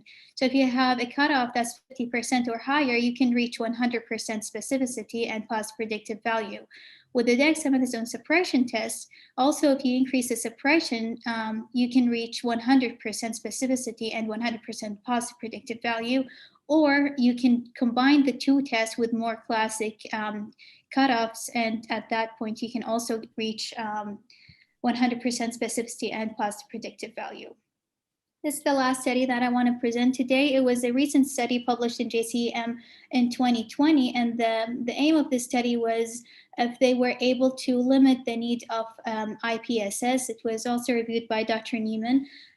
So they looked at 167 Cushing's disease patients and 27 ectopic ACTH syndrome patients in 2 tertiary hospitals in France. All of the patients underwent pituitary MRI and desmopressin CRH test. IPSS was optional. So if the MRI and the desmopressin and CRH test indicated Cushing's disease, they did not do IPSS. They went straight to transsphenoidal surgery. However, if the tests were discordant or if the MRI did not show a lesion, they did a triple phase CT. And by doing this algorithm, they were able to limit the need of inferior pituitary sinus sampling in up to 50% of the patients. So back to our case, we did the 8 milligram dex suppression test, and he suppressed by 89%. Unfortunately, we did not have the CRH or the desmopressin stimulation test, and we did not have the ability to do inferior pituitary sinus sampling. We did an MRI. It showed a small non-enhancing lesion. It was only 4 millimeters, but we had to refer the patient to transsphenoidal surgery. Luckily, the pathology was consistent with corticotropic adenoma. He had a central adrenal insufficiency after surgery, and he was discharged on hydrocortisone, indicating that his Cushing's disease went into remission. So clinical pearls differentiating Cushing's disease from ectopic ACTH syndrome represent a difficult diagnostic challenge. If the CRH stimulation and the high-dose dex suppression are both consistent with the pituitary source and the pituitary MRI showed a lesion of 6 millimeters or higher, you don't need to do the inferior pituitary sinus sampling. You can send the patient directly to the transsphenoidal surgery. However, if the biochemical testing were discordant, or if the MRI was normal or equivocal, you can do IPSS. At this point, IPSS remains the gold standard procedure for diagnosis of Cushing's disease, and newer algorithms involving non-invasive dynamic testing and imaging are being studied to limit the need of IPSS. Thank you. Thank you very much, Dr. Ahiba. Very nice case. Dr. Amir, we need your comment on this. And you know that in many centers here, IPSS is not possible or not done because of experience issues. So what are your thoughts, especially about the last publication from the French group about trying to come up with non-invasive testing methodology to reduce the IPSS use? Yes, I definitely, thank you so much, Dr. AlDahmani. Thank you so much. I think that definitely in the absence of availability of IPSS, it can be used, but still, whatever you do, there are patients that the IPSS has its role and would be definitely benefit. We have a low threshold for that because it's available. I would recommend that you should have one center in the whole UAE, in the Kuwait, or even maybe come up with the Gulf area, come up with one center in the whole Gulf that all the patients go and have IPSS done. So that way the radiologist would have the experience with that.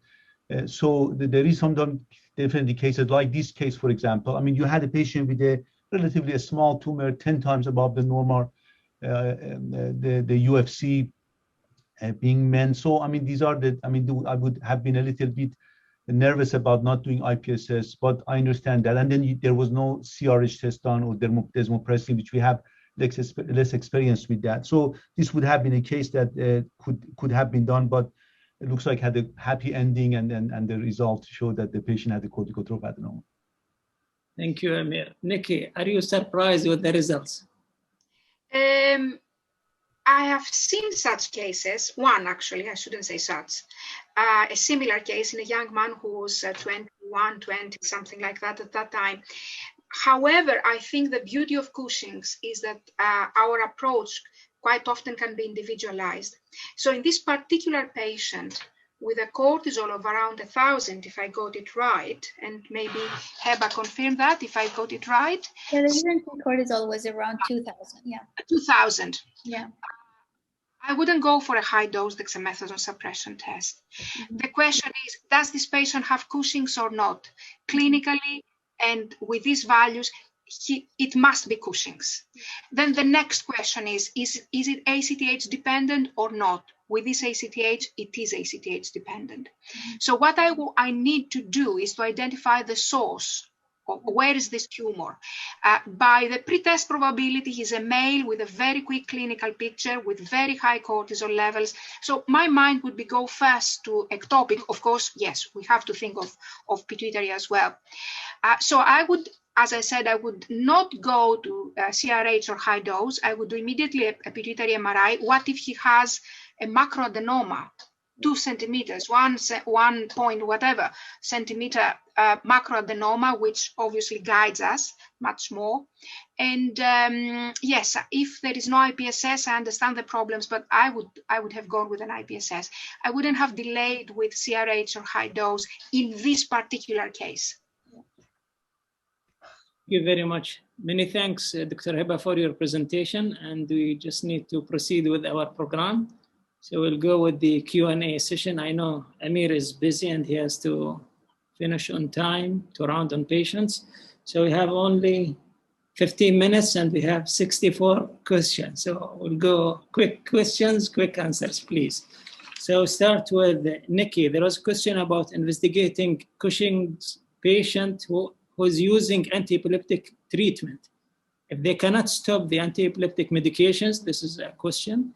And if there was a similar or a different scenario with renal failure, what are the best methods to investigate for Cushing? Sure. Thank you for this question. For the antiepileptics, obviously, my first line would be if we cannot stop them or change them to something else, which wouldn't have an impact on the HPA axis. I would go with late-night salivary cortisol. I would go with 24-hour urine-free cortisol. We have to remember, though, that carbamazepine may give false high elevated urine-free cortisol if we use HPLC. For the kidney dysfunction, kidney failure patients, for these patients, I would go again with salivary cortisol. However, the cortisol secretion in severe kidney failure can be higher, so we may have to remember that. I would go with a low-dose dexamethasone suppression test, and I would know that 24-hour urine-free cortisol can be falsely low in these patients. But if the 24-hour urine-free cortisol is high, I would take this finding. I would keep this in mind.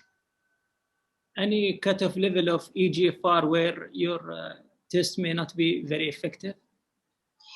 That's a good question. 30 to 40, but I think in these patients we have to do a combination of tests, look at the clinical picture, and then decide. Thank you. Amir, question about the cabergoline dose in Cushing disease. Yeah, so we usually tolerate higher doses in these patients. So I have 2 patients on cabergoline 1 tablet daily, in contrast to what we usually use 2 to 4 tablets per week. So we tolerate higher doses in these patients. Still, these are much safer than the doses used in Parkinson's disease with the valvular disease, heart disease. But I'll keep an eye on the echocardiogram. But I have used somewhere from 2 to 7 tablets per week. Excellent. What is particular about your case that responded well to cabergoline? It was a case that there was a macroadenoma, invasive macroadenoma that was not, had a 2 surgery, and there was radiation was done with the recurrence of the tumor, regrowth of the tumor. So depends on how much D2 receptor they have. Some of these tumors can respond very well to the cabergoline. So it's a cheap medication worth a try. Is prolactin staining, is it helpful in these cases?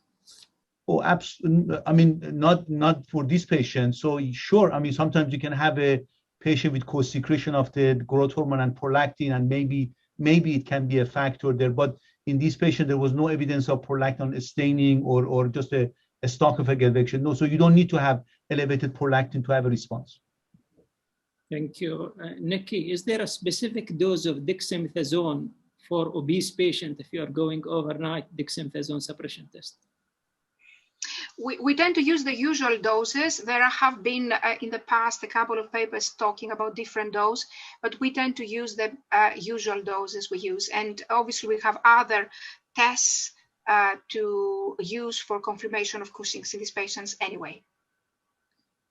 Okay, Amir, there's a question about medical treatment. For how long you will treat the patient medically? Well, I mean, one may argue that, you know, for how long do you treat the hypertension and how long do you treat the diabetes? So these are expensive medication. That's an excellent point. Somebody's going to pay this price at the end of the day. So usually it is unusual to keep a patient on a Cushing medication for 50 years or something. So usually once the patient is stable, we have more information. Sometimes the lesion can be seen later on. Sometimes we do the radiation waiting for the result. But theoretically, you can continue this medication forever. But most of the patients, these are not lifelong medications. Thank you, Niki. I try to be very quick as you. This is good. I like this. Niki, there is a question about your case, the male with Cushing. Why you did not do IPSS? Okay. You may remember that this patient could not even could not tolerate the MRI. He could not stay still. He also had a history of hydrocephalus. We felt that probably this would be too much for him. And the other tests were very convincing for disease anyway. But yes, it was a thought going with an IPSS. But this was a particular case. Okay, I see. Amir, there is a question about metyrapone. If you don't have the facility to differentiate the cortisol and the different metabolites, so there is no mass spec. So how do you advise using the medication or the immunoassay only? Well, you know, that would be a little tough one. That would be a little tough one. I mean, you definitely, I mean, you can still measure the cortisol and try to look at the clinical and the biochemical and make some sense. But I would say that would be not the preferable to, because you can get fooled. But I would still measure the cortisol and look at the result and look at the patient clinically. Okay, there is a question, Niki, if you use dexamethasone suppression test, when you measure the cortisol next morning, is there a value of measuring the ACTH as well? Is this the overnight or the low dose? Are we talking about the overnight? The question, I think, for the low dose. Okay, we measure the, we tend to measure the ACTH on the last day, but we don't use it for the interpretation of the results. We have the cortisol as the guidance. Thank you, Niki. Amir, after you send your patient for surgery, what would you like to see in the pathology report for Cushing specifically? Well, I would like to see that there is a staining for the ACTH on the tumor, and there is the rest of the anterior hormone pituitary cell. I mean, the stainings are negative. I mean, there are sometimes the crux changes that they report also in the normal corticotropic cells. I mean, you can look for them, but I mean, a staining for the ACTH and lack of a staining for the rest of the anterior pituitary hormones. The Ki-67 and the mitotic figures, are these very important? Not routinely. We do them in patients who have invasive tumor. The one that I showed you, for example, the Ki-67 was more than 10%. Anything above 2 to 3% considered suspicious for a high-grade tumor in patient with pituitary Cushing.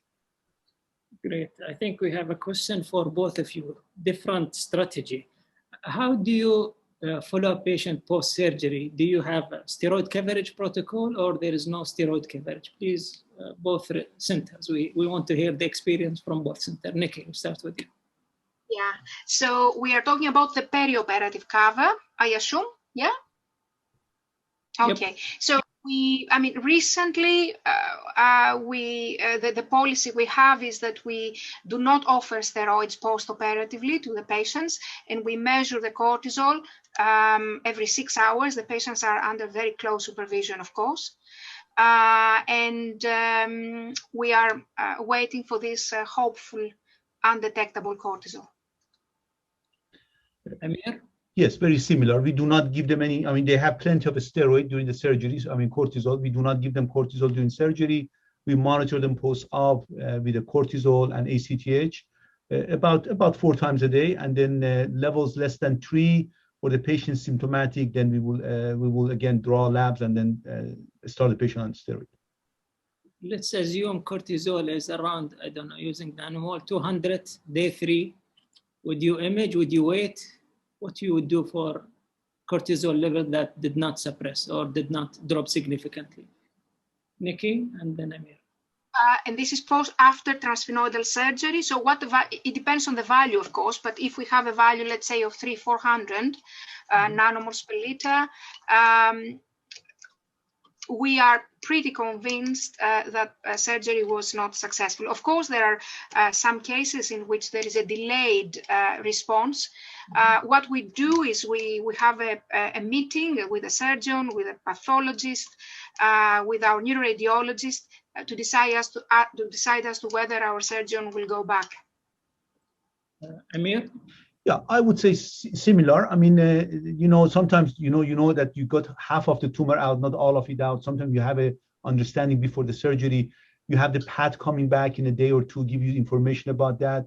Not necessarily using UFC, but definitely somebody who doesn't dropping the levels. You can do a UFC, you can do a DEX suppression test, and we tend to go if we know that it was an invasive tumor and the surgeon did not find it, and who did the surgery, and based on the MRI, the surgeon may go within a week for re-exploration of the cella and then try to get the tumor. So will this be within the same admission?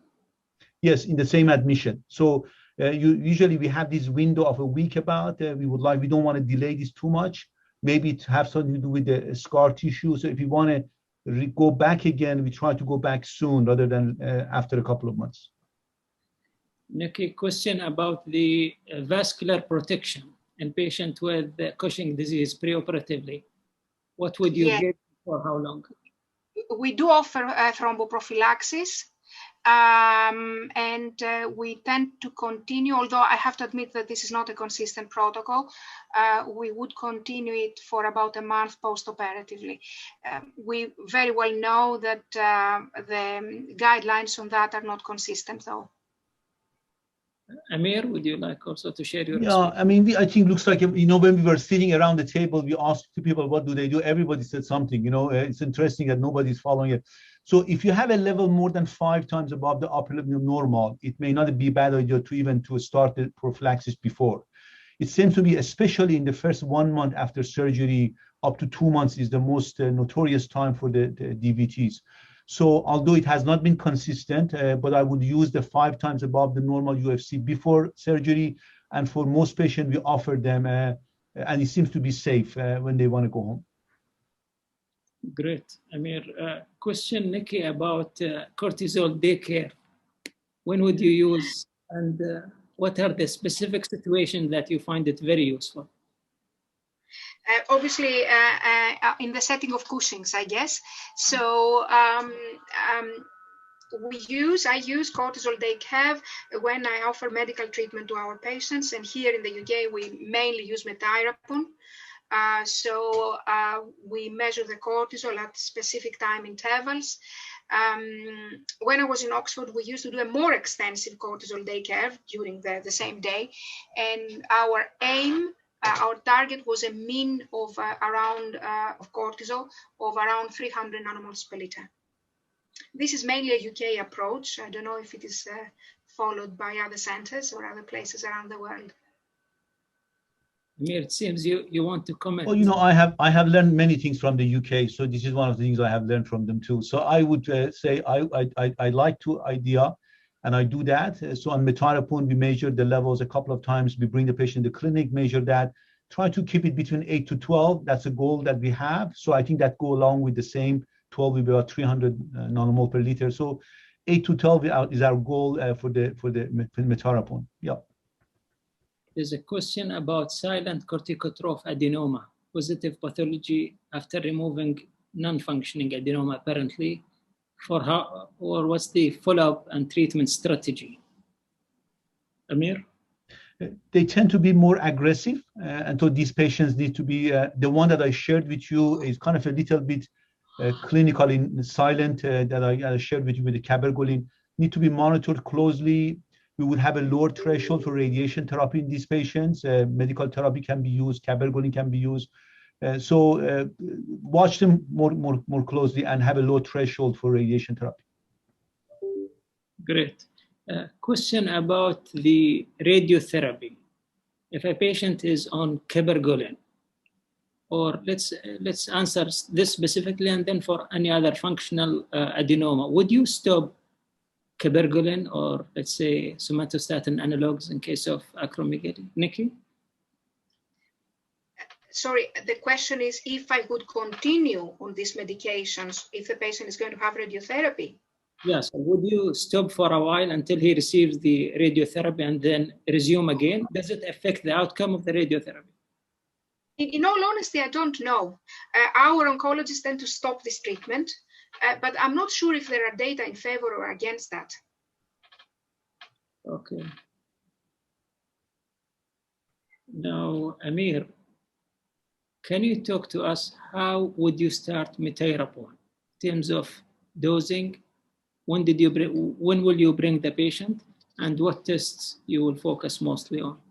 Yeah, I start the patient 250 milligram capsules based on the severity 2 or 3 times a day. Have them to take it with food. Probably 3 times a day is a better. Have it take it with the food and bring them back in a month, and then do the cortisol curving and then look at the UFC and then go from there. That is what I usually use. Yeah, 250 TID. Yeah, I think I'll take a last question. What about dexamethasone therapy for Cushing patient with severe COVID? This is complicated. They already have high cortisol. Niki, would you like to comment on this? Use of dexamethasone in a patient with severe COVID and Cushing with severe COVID. Had any such case, so I don't even have a personal experience to share. I don't know if Amir had a similar scenario. Amir?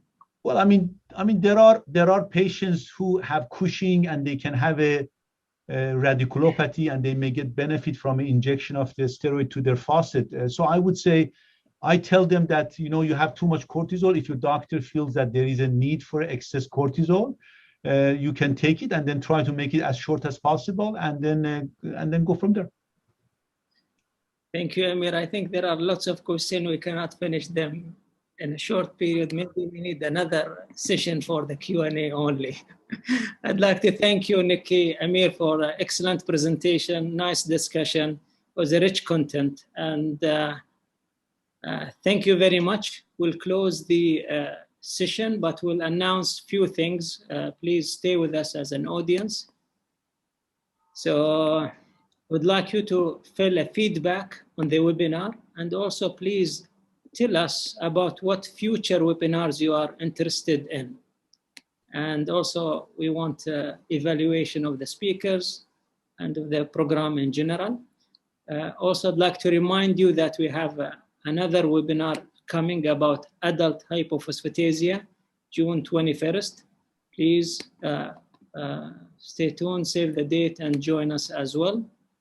And please be informed that the webinar is accredited by SME through Dubai Health Authority. And once you fill the evaluation, you'll get later on the CME. There is a recording of the sessions that those who are interested, then they can watch it later on. I'd like to thank the speaker one more time before we conclude. And I'll give each speaker 1 or 2 minutes to discuss anything. Take home message. Nick, if you want to speak about your Cushing Hub website, Amir, whatever you want to speak to. So we'll take Niki 2 minutes before we conclude, or 1 minute. Any comments?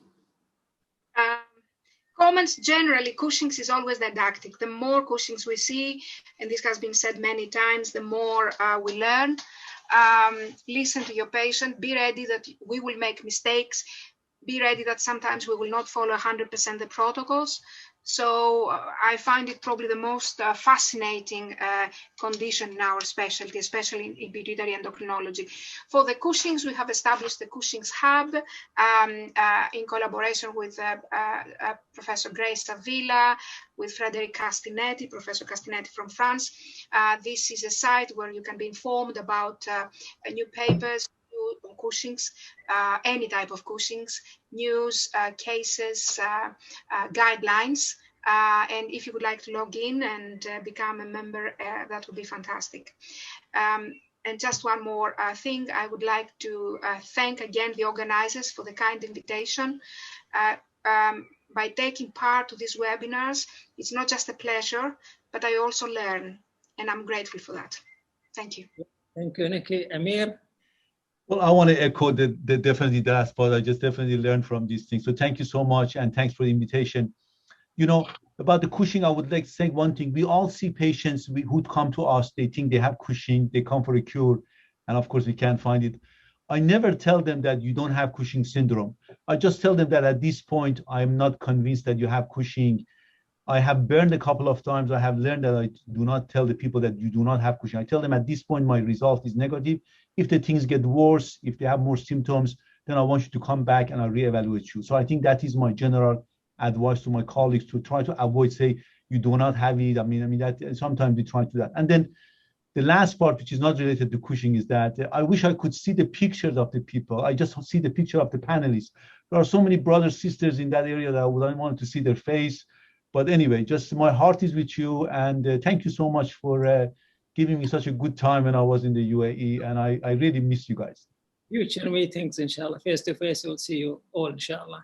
Thank you very much. Pleased to see that still 775 still watching us. It's 10:34 in UAE, and have a good night for people in the region close to us. Good afternoon and good morning for the rest of the other regions. Thank you very much, and we come to the conclusion of this webinar. Thank you very much.